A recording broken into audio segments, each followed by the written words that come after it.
mga kasay, for today's video gikan magsimbaan ni. So bisan gani ipang na gani ba kay siguro sa dalang po sa panahon na plano mi mo to migsuba kay ang naang suba daw gyud napahubasan ba. So wala mi nakabato nga mihubas day ang suba pagkahuman ang mga bagsok hingad to sila. So mo to akong nasa akong unang video nga na sila kuha nga isda uwang. So amo siyang amo na siyang balikon. So amo ni nagready mi gikan pag migsimba so wala sa minangaon.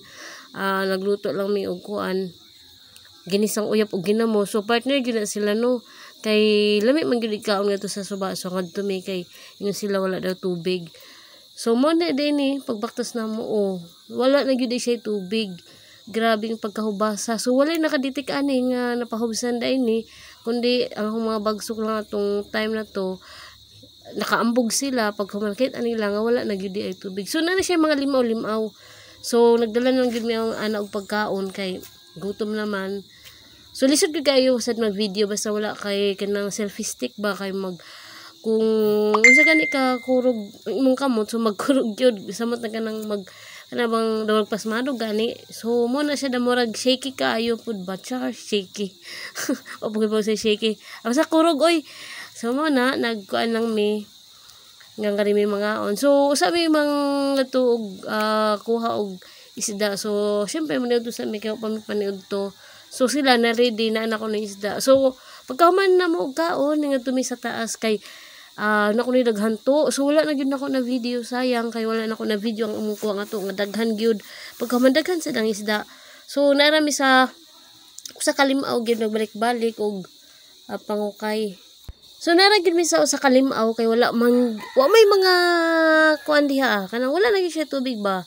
So ang gitawag sa amo diha basta na gagmay tubig mo na siya gitawag og limaw. So mo na among gi-check ngadto sa taas kay na daw daghan na gito. So excited kayo ambot ngano pong na wala sad ko sa sobra siguro naka-excited wala na ako na videohan gyud ang among kuha nga to. As in dagko na gyud ang to. Human amo to kahon kay lami baya piritohon ang to. So atong una akong ginunan gitunuan. So karon among plano among prituhon kung nay daghan to. So tinud gyud nga daghan ang to nga na diha. So grabe gyud namong pagka-enjoy diha. So kana ulingo kayo siya ng mga bata bali nagkapundo kay nadyo daghan isda tapos ang uban isda ana kay nanguha man sad ko mga na siya sa daplin diha sa daplin. So amo na lang hakupon ang mga bato human among labog sa kaning may tubig. So mo ni ang suba sa una kaso pag trabaho na sa dam ilaman gi kuanan og gibakhol nila ba ang mga yuta. So mo na siya. So thank you for watching mga kasay.